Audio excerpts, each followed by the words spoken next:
Alright, so let's run it back, record it again. Second time I messed up again. Hope it's the last. Alright, so today we're doing a ranking. I'm gonna rank the Hunter x Hunter fandom troupe from strongest, weakest, and I'm gonna do it in a tier list format just because it makes it easier for me to gather my thoughts, and it makes it easier for me to kind of place everybody and have a visual of where everybody's at. So, if you don't know Hunter x Hunter, the fandom troupe is kind of like the Hunter x Hunter equivalent of the Akatsuki in Naruto, except instead of trying to get all the tailed beasts, they're just a group of thieves, and they have A-class. They're an A-class bounty, so they're very, very wanted because they're very strong. Now, because they're a group of bandits, not all of them are the battle type. So some of them don't really have many like abilities for fighting. It's just some of them are more supportive types, and very useful abilities for their trade being that of stealing, because they are thieves, right? So because this tier list is based on strength, it's not exactly a reflectiveness of how useful they are in the crew, because some of them could very, very well be core integral parts of the crew. But because they're not necessarily like the fighting type, then they're not going to be listed very highly on this list. So let's start off with Ogin. He's a enhancer, big man. He's the strongest out of all the members in the fandom troupe. It was shown that against the Mafia and the Shadow Beast that he was able to tank bullets, a rocket launcher, and like pretty much everything. He's a massive tank, and this is like the bullets and the rocket launcher, I believe, were even before using Nen. So his physical prowess is definitely one of the strongest we've ever seen in Hunter x Hunter, probably before the Chimera Ants, or maybe on the maybe Netero or something. But Uvo is definitely a good starter, and he's the vanguard of the fandom troupe, meaning like he's the front line, right? So putting him in A tier, I think, is a good placement to kind of gauge where everybody else would belong. Now, moving on, we're going to another one of the vanguards, Nobunaga. So Nobunaga, he's known Uvo for a long time. They were buddies. They fought together a lot, even before the creation of the fandom troupe. So Nobunaga is a master swordsman. And, I forgot. Let's go back for a second. I forgot to talk about Uvo. So Uvo is an enhancer. I didn't describe his ability. So he has the Big Bang Impact, which is essentially similar to the Jujunkin that Gon has, except his charge up time is much less, and he doesn't really have the 3 different types. He just has the punch. That said, don't look down on the punch, because the punch is insanely strong.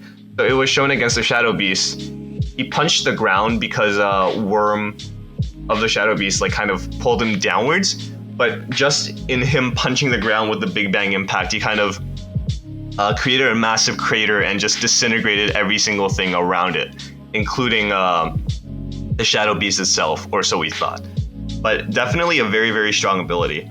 And on top of that, he also, I'm not sure if it was canon or not, probably not, but I think in a movie, it was shown that he was also able to use this one manipulator skill, Nen ability, where he was able to kind of throw rocks at a target, not really aiming, but at a general direction of the target.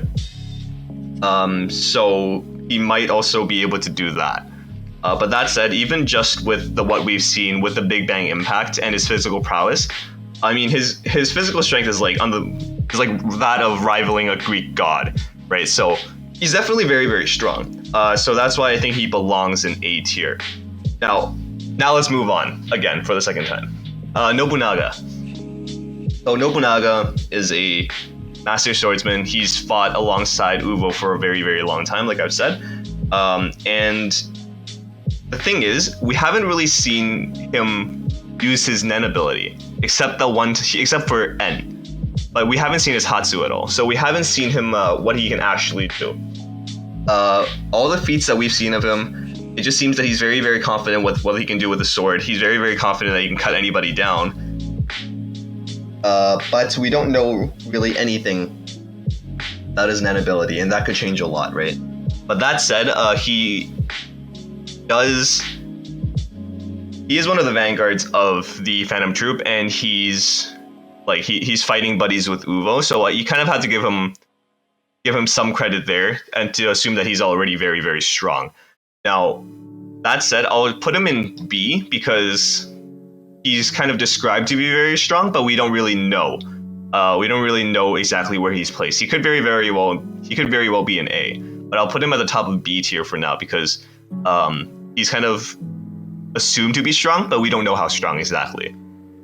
Now, we'll move on to Franklin. So Franklin is, I believe, the only emitter in the Phantom Troupe. His Nen ability is ambidextrous double machine guns, which is his hands.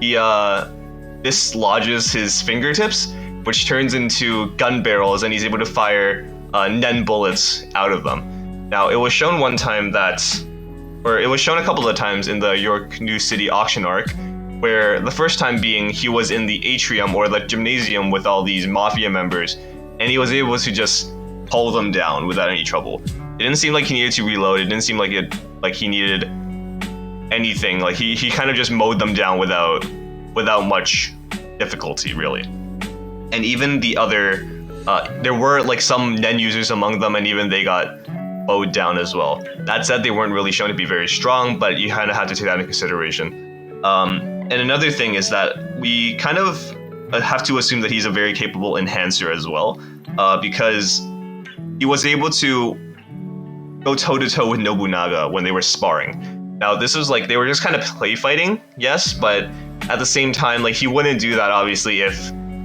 he didn't think that he could, right? So we kind of have to take that in as well. So, because of what we've seen with his emitter ability and his enhancer ability, I think it's safe to place him next to Nobunaga in the B tier. Now, we'll move on. So Pakunoda is the first of these characters that we'll see of not being a fighting type. So she's a specialist type Nen ability, and her Nen is very, very unique. So she's able to read memories. Now that's from her Nen ability called Psychometry. Now she's able to, when she touches somebody and asks them a question, she's able to kind of filter through their memories of whatever comes to the surface, and I guess see that. You can see their memories of whatever comes to the surface when she asks them a question, assuming that she's touching them. So it was shown that she asked Killua if he knows anything about the Nen user, and then it's explained, but I can't really explain it well, but it kind of, she's able to read memories. And another thing is she has the ability Memory Bomb, where she's able to shoot like memory bullets out of her pistol, and they can transfer her memory over to them. So she's, like I said, she's a supporting type. She doesn't really have a lot of fighting feats. She's shown to be not very, very strong because she had her arm broken by Killua, and during that time Killua only knew the basic types of Nen.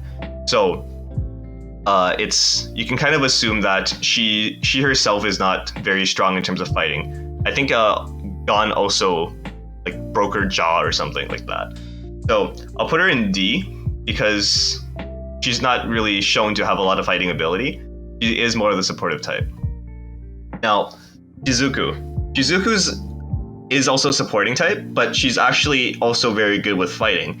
So she's a conjurer, and her conjuration is a vacuum cleaner called Blinky. It has little teeth, very cute.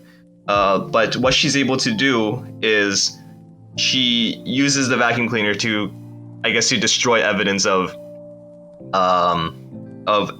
the troupe ever being in a certain place. It's a very useful ability for what they do, definitely. But another thing about it is that, so the broad description is that she's able to suck up anything that's not alive or isn't created by Nen. Now, besides cleaning evidence, she's also shown that she can use it to suck out blood. So during the Chimera Ant arc, she was fighting this one ant, spider Chimera Ant named Pike, and she essentially like blitzed him, rushed him, hit him about 28 times, and stepped back and just drained blood out of him until he turned into a husk, pretty much. That's a very, very scary ability, and was shown that, you know, even though she isn't direct fighting type, she is able to hold her own. So I think she's a very good place. Like, I think I could put her in C, and I would be very comfortable. Now, Shalnark. Shalnark is a manipulator. His ability is essentially like, he has this little remote controller phone and 2 antennae. So whatever his ability called Black Voice, whenever he sticks an antenna into, let's say, a person or some kind of animal or some kind of, you know, living thing, he's able to control it. He's able to control it freely off of his phone as if it was like a game controller almost. And it's shown that he kind of treats it as a game, right?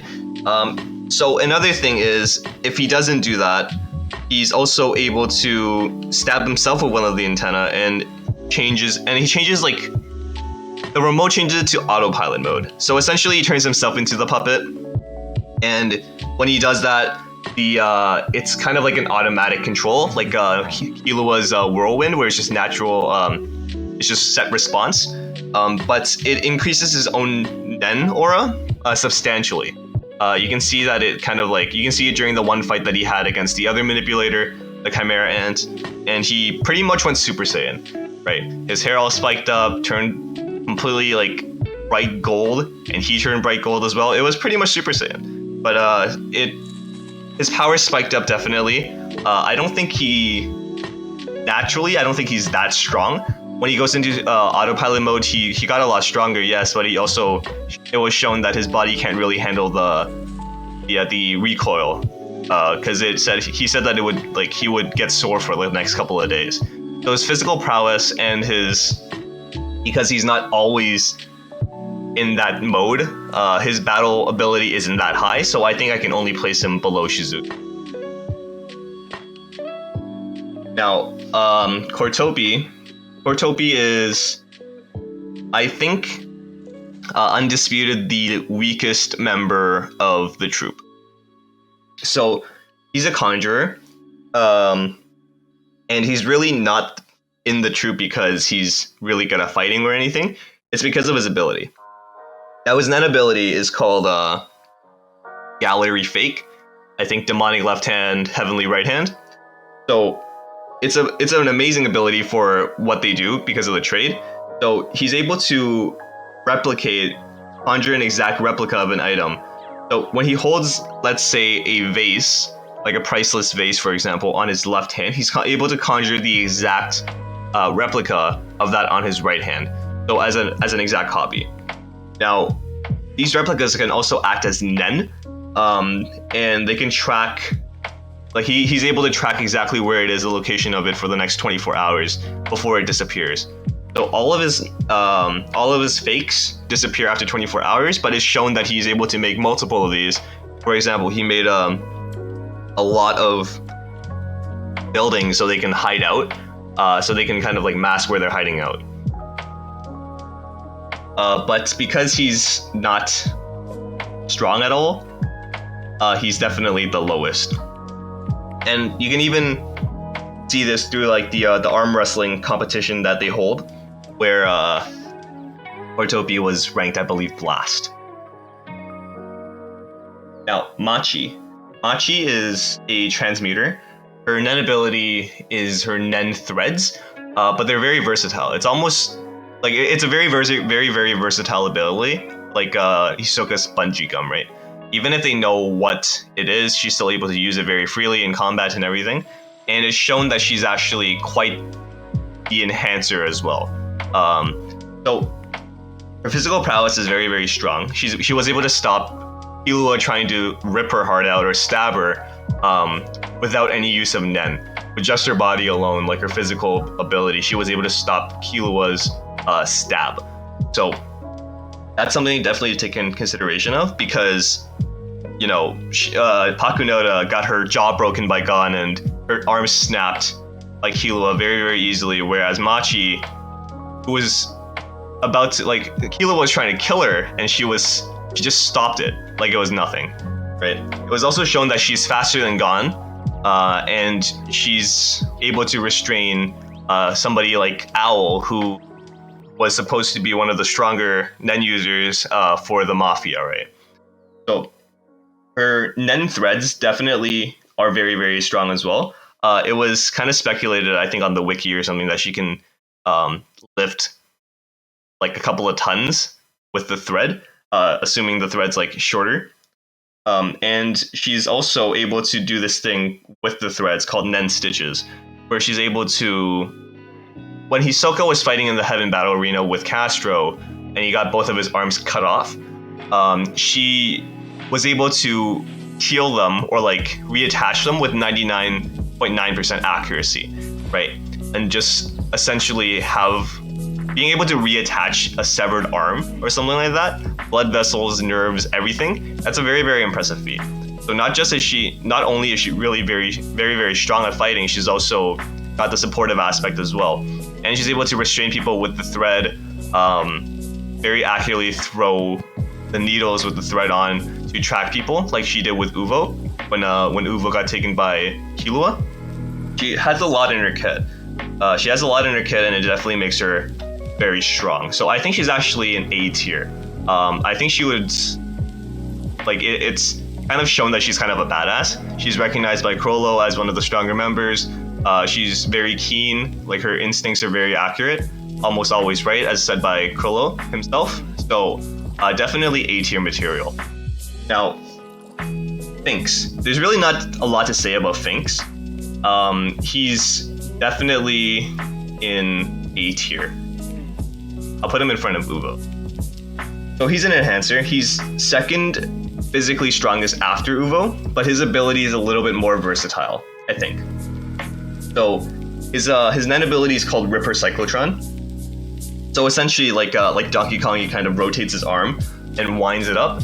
But every single time that he winds up, his punch gets exponentially stronger. So pretty much against a Chimera Ant, which we saw, he ramped up like 15 times. It doesn't take a lot of time either, like the Jajanken, right?